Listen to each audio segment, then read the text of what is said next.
Hello everyone, and welcome to the Old Ways for the New Age podcast, where we are embracing ancient ways of being and opening our hearts to the magic of everyday life. I am your host Kristy, founder of Bohemian Farmhouse and Midnight Kin. In this show, we will discuss topics like living slowly with ritual and with reverence for the earth and our bodies, herbal wisdom and plant spirit stories. Join us as we romance the ordinary, re-enchant our own lives with plant magic, and get ourselves back to the garden.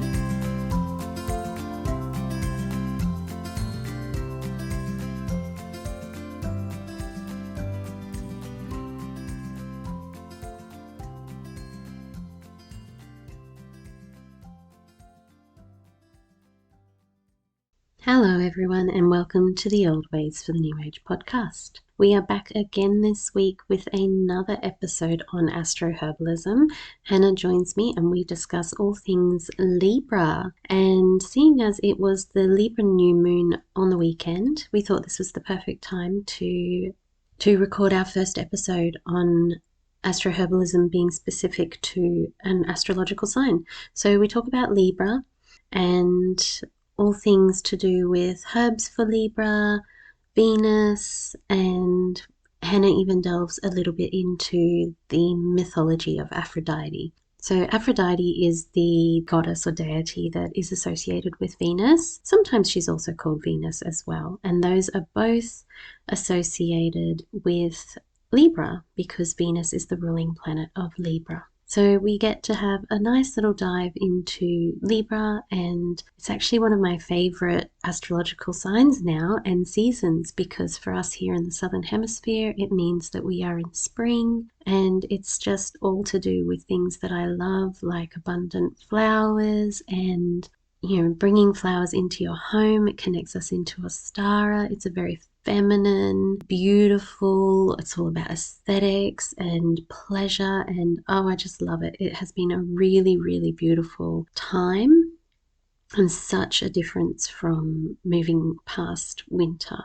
And Hannah and I really enjoyed this discussion, even though we did struggle a little bit with getting our words out. Thanks Mercury, still causing havoc as per usual. But we did get there in the end, and I think it was a really good discussion. Sometimes we sort of circled back a little bit, but I read this beautiful quote the other day that women do tend to talk in circles, and there's this whole circular concept of the way that we communicate, and I actually really love that. I love that we keep kind of coming back around, and it's like a spiral formation in the way that we communicate.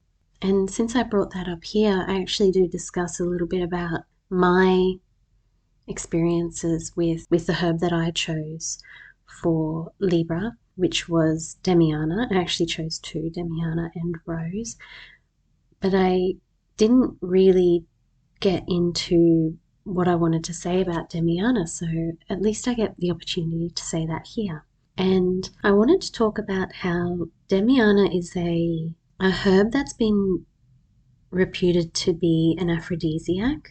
And in my experiences, when I witness an aphrodisiac in plant form, it's usually this sort of beautiful, like abundant, viney, lush growth kind of plant. And Demiana is the exact almost opposite of that. It's this little shrub with a woody stem and tiny little leaves and tiny little yellow flowers. And you just look at it and you don't think that it has anything to do with what it actually does. It's one of these really odd plants where I feel like its doctrine of signatures doesn't really match up with what it's reputed to do. So I have tried to grow Demiana before and I didn't have much luck with it, but I think I'm going to have to try again. It's actually native to places like Texas and I think Mexico. So it actually grows, it prefers that sort of like drier, more hot climate, which is, kind of perfect for where we are at the moment, even though we do still have a lot of rain coming. So I think I'm going to have another go at growing it and see if I can get some more info from developing a relationship with it.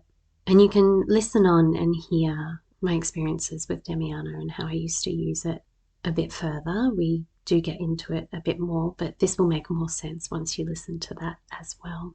So I'm really excited for you guys to listen to this episode. I think it's a good one, and I can't wait for Hannah and I to record our next one, which will be on Scorpio next month once Scorpio season hits. So that'll be really exciting. I hope you're all doing well and enjoying the podcast so far. As always, if you want to learn more or you want to see behind the scenes, go and follow us at Old Ways for the New Age on Instagram. And if you have the time or inclination, please leave us a rating or review. It is really hard actually doing a podcast because you sort of just put these episodes out and they almost disappear. They just go out into the ether, and it's really hard to actually gauge response without ratings and reviews. So we would really appreciate getting a few of those. Thanks, guys. Enjoy the episode. Hello, Hannah. Hi, Kristy. Hello. We've already had quite a morning. We have indeed. For all our listeners out there, we just had a little pre-chat, but yeah, Hannah, we've already experienced a lot of lovely Mercury retrograde-ness this morning, which was fun. Yeah, just testing us. But it's okay. It's all that we've done our dash for the day, I think, of Mercury. Let's hope that's done and dusted with. I've developed a nice little podcast ritual already. So I've got my cup of your original tonic blend, and I've like super boosted it with a little bit of more of the lion's mane powder, just to sort of like help my words and my brain. And then I've got my medicine mother mist and my frankincense roller.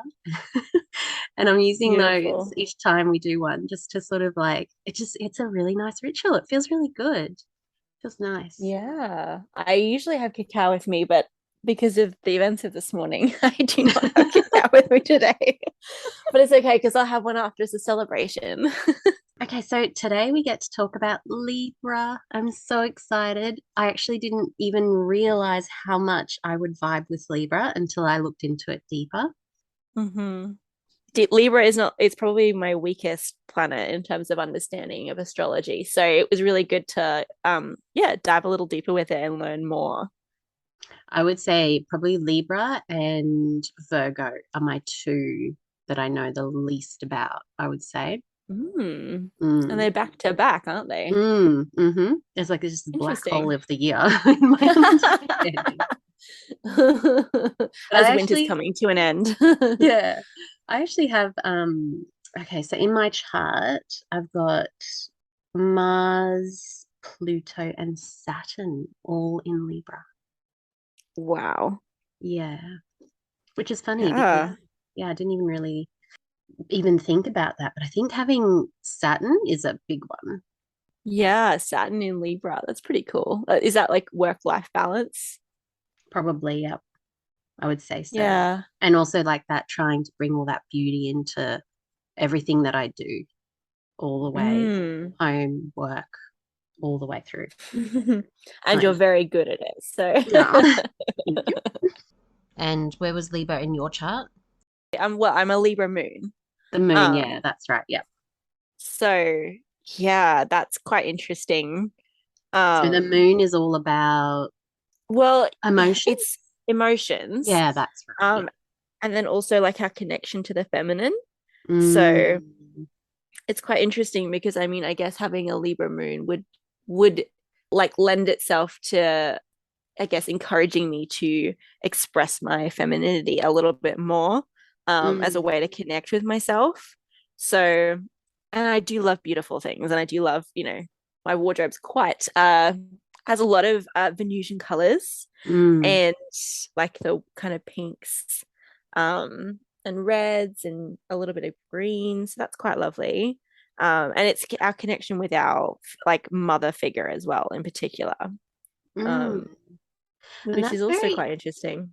It's an air sign as well, so I feel like that balances you really well with your Capricorn sun being like a more sort of masculine energy that's very earthy. I like that. Yeah, balance again. Balance, I guess. Yeah, that's a good pairing. Okay, so let's have a little chat about the basics of Libra. So Libra has the element of air. Its mode is cardinal and it is ruled by Venus. Mm-hmm. Venus Aphrodite. Yeah, Venus or Aphrodite, either one. Is Venus the Roman term and Aphrodite's the Greek term? Is that correct? Yes, I Yeah. believe that is the correct way round. Yes. Mm. But they're essentially the same, I guess you would call it like a divine energy. They're the same sort of, Same deity. yeah, Yeah, same exactly. same deity, but just different cultures, I suppose. Let's talk about Venus then and Aphrodite. Do you want to have a chat about that? Yeah, I mean, I definitely, yeah, I was just saying to you before we started recording that when I say randomly, it's actually very much not random because obviously it was perfect timing. Um, but Liz decided to listen to a podcast on Aphrodite yesterday, not even really understand. Like I knew it was connected, but I hadn't consciously considered that yet in preparation for today. That Aphrodite is linked to like the planet Venus and to Libra as a sign. And so, yeah, I just thought, oh, it would be great to learn some more about Aphrodite. So I got to learn quite a bit about her origin story and also read some more about it this morning. And Mm, so, yes, tell us about yeah. the origin story because that is fascinating. Well, as we kind of talked about, it's really hard to get it started because there's no nice way to say it. But basically, her father, Uranus, was castrated by his son, and his reproductive organs were thrown into the ocean. And Aphrodite came from those organs, and she was born of the sea, and she's one of the few goddesses that are actually, or deities that are, they have no mother. They have no feminine mother, which is quite interesting because she is such a Mm, symbol of femininity, and maybe that's why. So, yeah, she has no mother. And she grew up in the ocean and had that emotional upbringing and an affinity for emotion and flow and, yeah, like the water. And she at some point made a decision. She had to make a decision whether she wanted to live up in the air or down in the water, and she chose the air. So then there's lots of portraits depicting her rising up out of the ocean to go and live in the sky and in the air. And that is kind of where this balance story comes in with Libra. And I love that it shows you how Librans think. So air is affiliated with like mental capacity and like, thinking yeah, and the mind. yes, And ocean is obviously like our emotions. So air is the consciousness and the ocean is the unconscious. And so Librans are constantly, yeah, doing this dance between thinking logically and using their emotions, which I think is beautiful. And they make decisions based on both. yes. I love that. And that, yeah, brings in that really strong element because the symbol of Libra is the scales and it's all about that balance. And I think when they can get Mm-hmm. into their non-authentic self, they can get out of balance by focusing too much on one or the other, the emotional or the thought. Yes, definitely. You did some research as well on Aphrodite. Yes, I did learn more about that sort of that grace and that dance rather than, I mean, we've had this conversation before when we talk about balance because we talk a lot about moderation, everything in moderation. But a lot of people, when they hear balance, they think straight away of this sort of perfectionism that they need to achieve. And Mm, we see more balance more as being that very Aphrodite graceful dance of, and it's not a juggle, it's just this beautiful movement between the two states. And mm-hmm, yeah, keeping things in balance that way and realizing that there are seasons and different times to life. So mm-hmm, sometimes things are going to be a bit messy and it's just working through that with grace rather than, fighting it or trying to imbibe with certain things and go one way, like fully into a more addictive sort of thing, or even going the other way and denying yourself. It's just moving through all those times with grace and beauty like a dance. Mm-hmm. Yeah, I like that you actually use the word addiction because Venus, she doesn't look at that, not to my understanding anyway. It is very much, she very much appreciates, or Aphrodite appreciates both the air and the water. So even though she chose the air, she Mm, appreciates both. So it's hmm. not like she's living in an extreme in any way. The Exactly. whole purpose of her life is to create this balance and, enjoy the balance too. And when I talk with clients about balance, it's hard because a lot of people don't understand what that actually looks like. But it isn't perfectionism at all. It's not one or the other.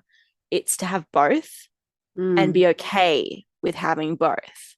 So you can have a bad day and then have a good day. You can eat something that, maybe wasn't healthy for your body in the morning and then choose a healthy lunch, and it doesn't have to be the whole day of bad eating. We're not about extremes. True balance is just, being okay with like the flow of life. And the mm, seasons are a beautiful way to look at that because, mm. you know, the seasons just are. They just move, they change, they morph, and everything's okay. We're not everything goes to pot when spring comes Yeah, in just because it changed season. exactly. Yeah, it's Mm, finding that rhythm. Yeah, yeah, nature's always such a good example. it is. Anything you need an answer to, look to nature. Exactly. Yeah. And also realizing that sometimes, life just gets in the way and we're all just doing the best we can, and that's okay. Mm-hmm. Mm-hmm. It's just acceptance. Yeah, Because when we're trying to fight things all the time, that's where we run into trouble. The exactly. acceptance is just, it goes such a long way.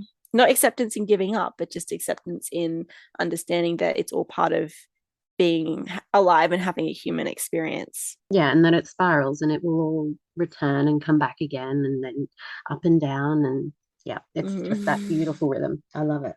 One of the other things that I really love about working with that sort of Venusian energy is self-care. And I feel Mm-hmm. like I dislike the fact that self-care is such a buzz term these days, and it's just Mm-hmm. bandied about and it's overused. And I wish I could find a better word than self-care, but at least everyone understands what self-care means. And Mm-hmm. but to me, self-care is less about a pampering kind of, oh, I'm just going to go and have a nice little bath and, pamper myself a Mm-hmm. bit. It's more about really sort of preservation so that you're doing things as you go to prevent you from either burning out or getting really stressed and anxious or getting to those Mm-hmm. states where you then have to repair. It's just sort of preserving things so that you don't get to that point. And it's also about self love. It's about, taking care of yourself and showing yourself that you actually do care, that you do love yourself. And I feel like that's a Mm-hmm. really important part of working with that sort of Libra and Venusian energy as well. Mm. And it's tough because I think self-love has become a privilege thing. I Mm, know a lot of people, especially who are parents, who, self-love is just a luxury. And that's not necessarily an acute them thing. It's really a societal thing, mm-hmm, where we've kind of lost that. And part of that probably comes back to not living in community anymore. Where mm, we had, like, those people to support us so that we had the moments to do the things that we needed to do to take care of ourselves, because self-care is really just literally caring for ourselves, like keeping ourselves alive, and in a really vibrant way, not like, okay, I'm just surviving, but actually, like, exactly. I think I always say prevention is best medicine, which is like one of the naturopathic, like, tenets, I suppose. And, it really is like prevention is the best medicine. We should aim to never get to the point where we have to pick ourselves back up and, build ourselves back up and put the pieces back together. Mm, Uh, that's not actually self care when we do, when we try to repair. Mm-hmm. Yeah, it's not. Self-care is the prevention part, which I like that you brought up. And it's a like a self-devotional practice as well, because I've read that Mm. Librans tend to put themselves last because they're so Hmm. focused on harmony and keeping everybody happy and making everything fair. And because of that, they tend to put themselves down the bottom or forget about themselves. So it's really good to sort of have that self-devotional practice where you for once putting yourself first, I completely agree. which is And I've hard. got a, yeah, like I've got a Libran father. Mm, So yeah, seeing like that putting other people first thing is definitely accurate in some aspects of his life. So yeah, and it's been interesting looking at it through that lens as well. Also being obviously like someone who identifies with the masculine, having being a Libran. So that's quite interesting too. It's cool to like learn more about how that presents for people. so let's talk about the herbs that fall under Libra, the juicy part. Yes, my favorite. Although I do love the mythology behind it, but I do love my herbs.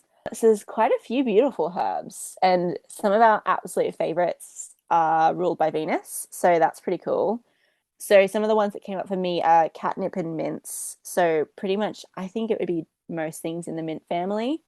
Also, pennyroyal, which Oh, I isn't love actually one that pennyroyal. I've see. I haven't used pennyroyal much, but I it seems to tried to be. grow it a few years back. It was actually quite difficult to grow because I think it likes a lot of water. I should have tried to grow it with these laninas going on. It would have loved all the water. And that makes sense too with Aphrodite and her It connection with water. does. Yeah. I wonder if that's kind of true for all of these. I don't know what the mint family is pretty prolific anyway, but pennyroyal is part of the mint family as well. So Mm. yeah, that's fascinating. And then we're looking at also violet, which is Yes, cool, violet. Yes, I had that one down too. and tansy, which is a favorite. I Mm. love the smell of tansy, specifically blue tansy. And then rose, damiana, and uva ursi, I or had uva rose. ursi, depending. Yeah, I had Yeah, rose and Demiana and what else did I have? Bergamot. beautiful. Well, I think the common thread amongst the herbs and like a theme that will come up with like Venus herbs and Libran herbs is that you're basically looking at bitters and astringents. And the reason for that is that Libra and Venus correspond with the kidneys and the lower back.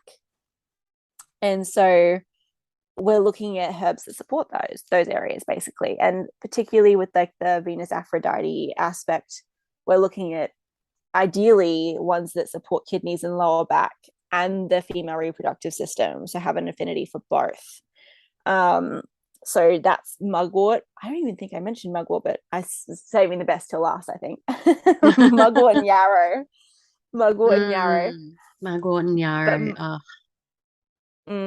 mugwort has Delightful. quite, My babes. yeah, has quite a strong affinity, as we know, for the female reproductive system. So, uh, yeah, I think bitters in action support the liver. They, by supporting the liver, also help to produce beautiful skin, which Mm. ties in with the beauty aspect of Aphrodite. We're looking at anything to do with detoxifying and really just supporting the body's ability to detoxify. So, eliminate waste. It herbs that support lymphatic flow as well would be helpful in this time. And this is where it comes in, where we're looking at herbs that are connected with the planet and the sign, but also we're looking at particular actions. So some of the herbs on our list, we might use ones other than that list of herbs because of the actions that they offer. So this is where it gets like it's quite an involved, nuanced practice, but really fun. So is this the difference between guardian herbs and remedy herbs, which we kind of touched on last podcast episode? It could be. I mean, again, I guardian herbs is a new term for me. But yeah, looking at that difference between something that is more of a constitutional remedy. Mm. So yes, guardian herbs are something a little bit new to me. It's a term that I'm still learning about because you came across it the other day. But guardian versus remedy herbs, from what we were talking about, could mean the difference between like a constitutional preventative herb versus a herb that can remedy I guess a symptom that comes up as a result of the astrological phase that we're in. Interesting. Kind of Yes. what we're talking about. So yeah, it could be, yeah, me talking about the herbs that are have an affinity for Libra and Venus and Aphrodite as the guardian herbs, and then more of, so say we wanted to use cleavers as a which is bitter, but cleavers as a remedy herb to support if we're having issues with our kidneys, for example, or sorry, lymphatic system, Yes. and wanting to enhance the lymphatic flow during this time, then that's what we would call like a remedy herb. Still kind of a new area for me. Interesting. Yeah. And I think the guardian herbs are just those herbs that have that real affinity with the ruling planet as well. So they mirror the aspects of it. So you have rose as a guardian herb, and that's rose is very much to do with the heart and beauty, and that's a very Venusian Mm. quality. If anybody has extra information on guardian herbs, feel free to message us. Yes. We would love more information on guardian herbs. That would be really cool. And the concept, more so the concept Mm, of guardian yes. herbs. Yes. So, yeah, the other action we're looking at for this time is astringents, which are tonifying, tightening. And this also, like, even when we circle back to beauty, a lot of people will use witch hazel on their skin as a toner, True. which is Yes. tonifying and an astringent.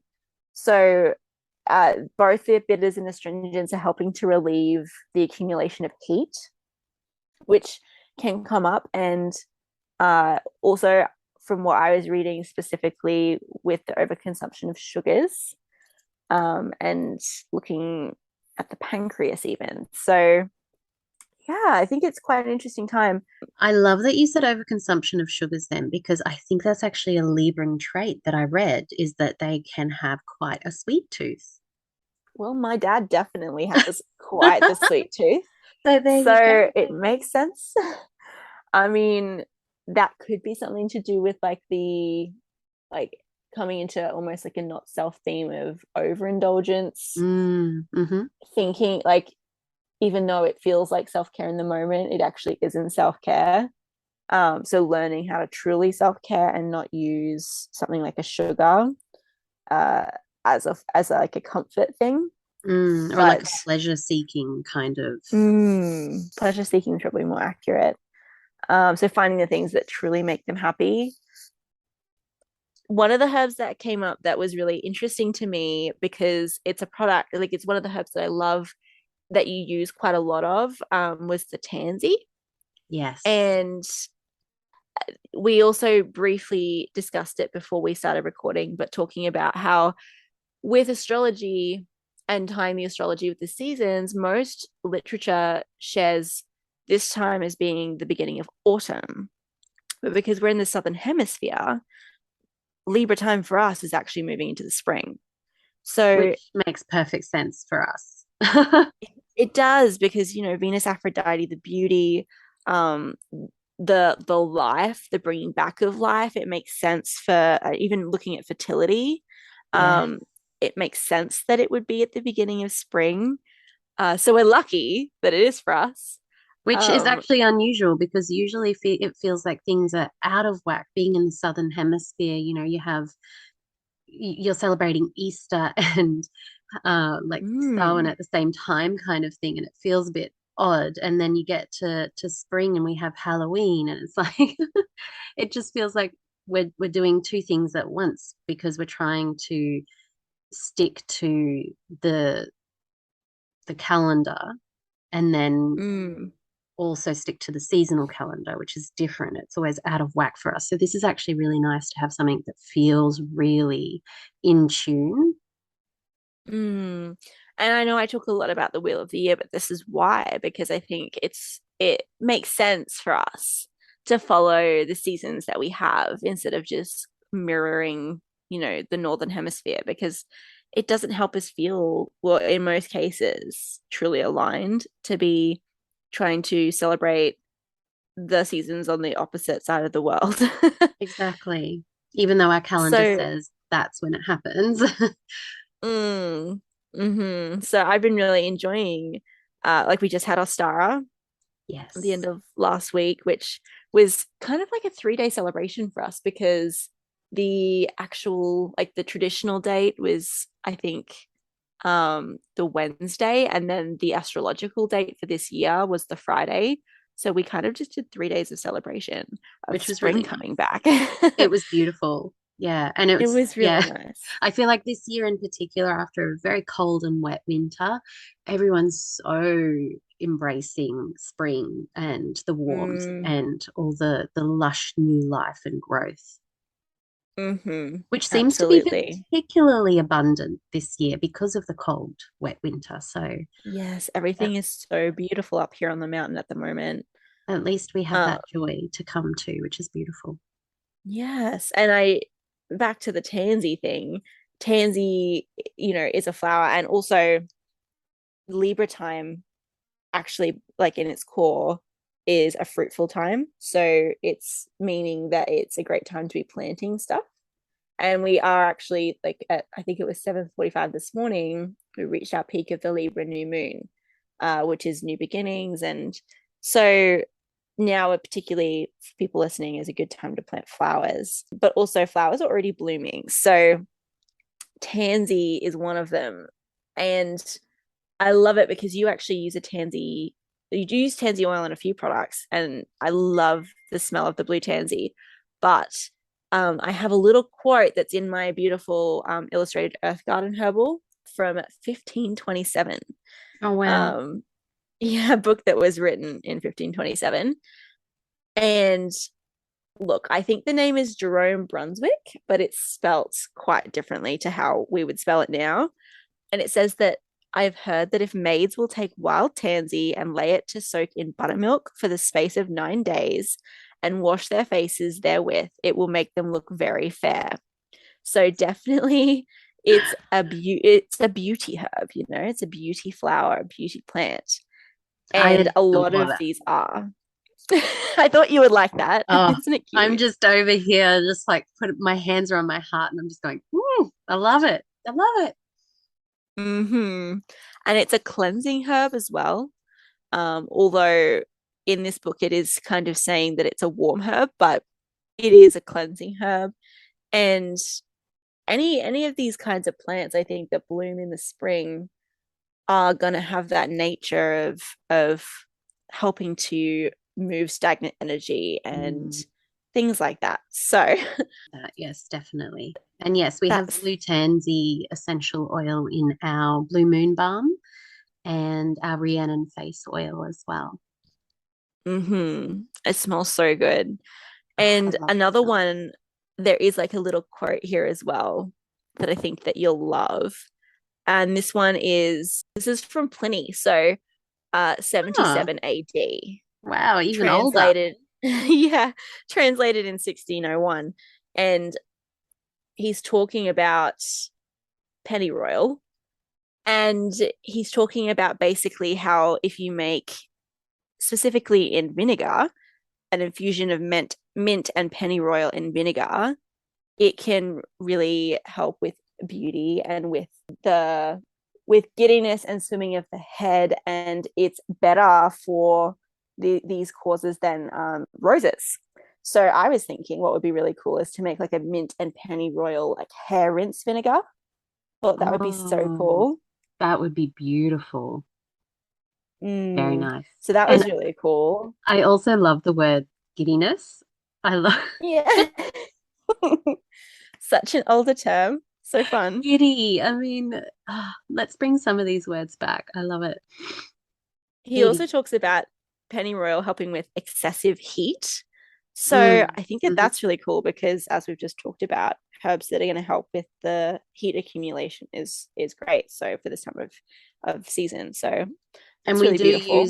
we do use the blue moon balm as a very calming, cooling for like that sort of inflamed. Anti-inflammatory. Yeah, exactly. So that Hmm. makes perfect sense too. Yeah. So these are some of the herbs and again, it's great to grow them if you can to have an experience with them. But I would like to hear about you and your experience with Damiana. Oh, Because uh, you've used Damiana quite a bit. so Damiana, I used to actually smoke Damiana. So I would, just if I was getting ready to go out, I would sit at my 1940s Duchess and I would smoke my Damiana. This is when I was like 19, 20, and do my makeup, and I would use a oil as a perfume, which we still have in the shop today. It's called Star of Dawn, which is actually a term relating to the morning star, which is Venus. And it uses a lot of the Venusian herbs and scents in it. So like rose, ylang ylang, bergamot.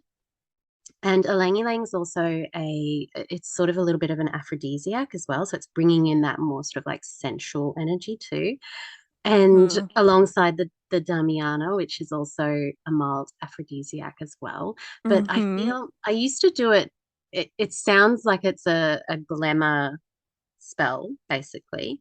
But I used to do it as a sort of, it was just a really nice ritual to focus my energy on appreciating my own beauty, outer and inner, not just the outer. And Mm. yeah, it was just such a really nice experience, actually. I really enjoyed it. And taking that oil and that scent that I created and turning it into a perfume for the shop.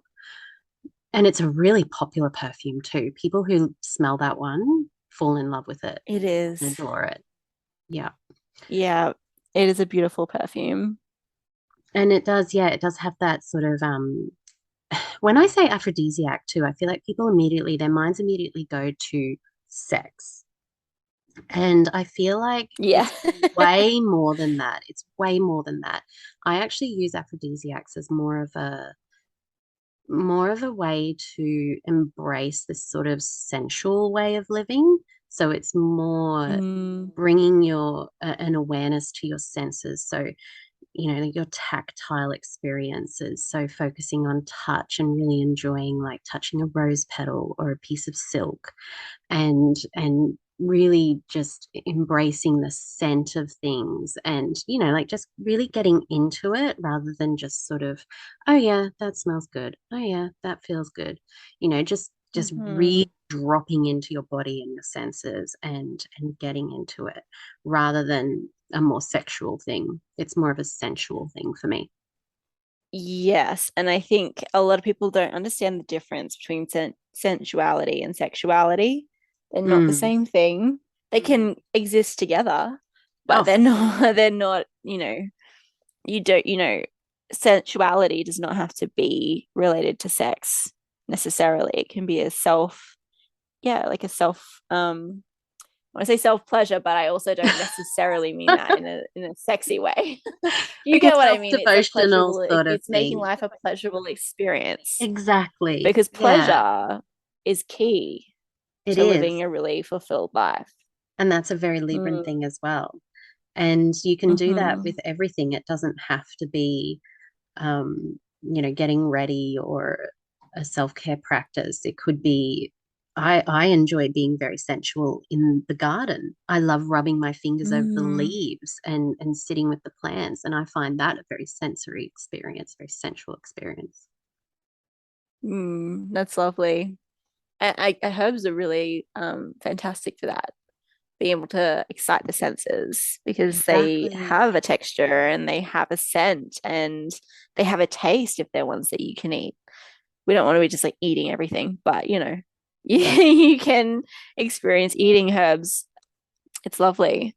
So rose is obviously a favorite of ours as well. Yes.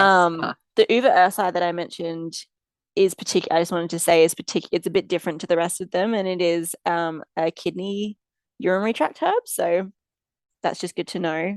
That, and I actually make a tea that is a kidney specific tea as well, which is called the hibiscus ease. So that would be really beautiful for Libra season as well. If you struggle with kidney stuff or UTIs, things like that, playing up at the moment, that would be really nice. I actually had a glass of the hibiscus ease tea last night, which is really funny. I made it because I thought Abby might have been starting to get a UTI, and I popped it in the fridge, and it makes the nicest tasting iced tea. It's so yummy. I actually haven't tried that one iced yet. I need to do It's that. it's delicious. It was really And beautiful. it's I think it's one of my prettiest blends. I think it's so so pretty. It's so pretty. I was like pouring it into the French press and I'm watching all the petals and the leaves fall. I'm like, gosh, this is pretty. It's just so pretty. I think I unintentionally created a Venusian blend. I think so. I think you did. Yeah. But I think we should circle back around now and talk about how to incorporate these herbs into your self-care rituals, which is your specialty. Yes.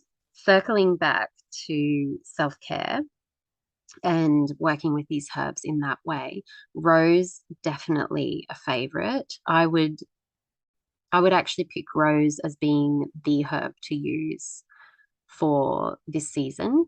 And Mhm. yeah, throwing the petals in the bath. Please don't buy roses from Woolies or a florist that have pesticides and insecticides Mhm. on them and then put them in the bath because you'll just be swimming in it. I've said that before, but I'll say it again just in case. Um, and yeah, just really getting into a rose. If you grow rose, and one of my favorite things to do is just to bury my nose into a rose in full bloom and rub it all over my face. That's a very sensual thing to do. And just It's play with it. definitely pleasurable. Yeah, and using rose as a flower essence, which is actually a really beautiful way to bring that sort of air and water element together. Flower essences, I Mm. think, are a really good way to use that Venusian energy as well. Yeah, definitely. In the Grailhaven essences, we have, I think it's, is it four roses? I We've think got so. we've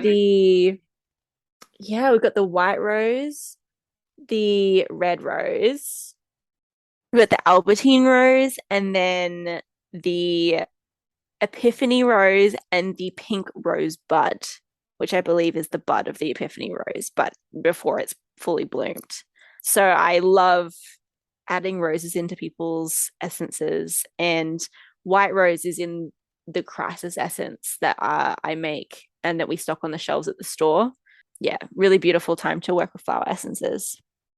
And also, I would use rose as a, like you were saying, as a toner. So the rose water mist that we have, the wild rose hydrating mist, that's really Mm. beautiful. I mean, you can go and make your own rose water as well and keep that in the fridge and use that as a mist too.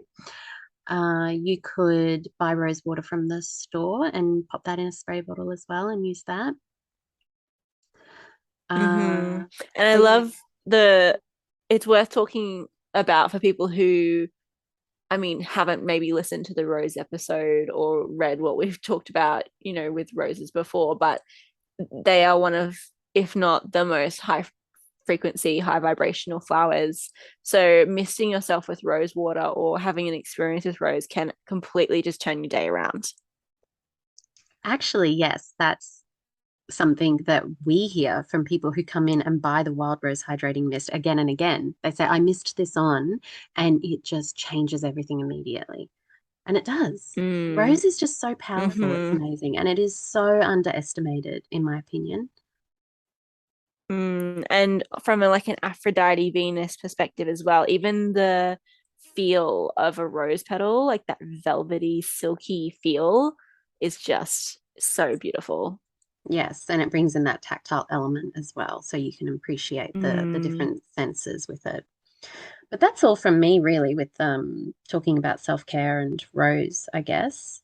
Those are the ways that I would use it. Definitely as a mist for the face, in the bath. I mean, there's nothing better than having a bath and having rose petals just sort of swimming around you, and using it in a flower essence. I think that like a bath of rose, mugwort, and yarrow would be so incredible. Oh, wow, it would be And amazing. then you can apply some beautiful blue moon balm afterwards. So good. And yarrow season's coming up. Like they're all about to bloom soon, I'm sure.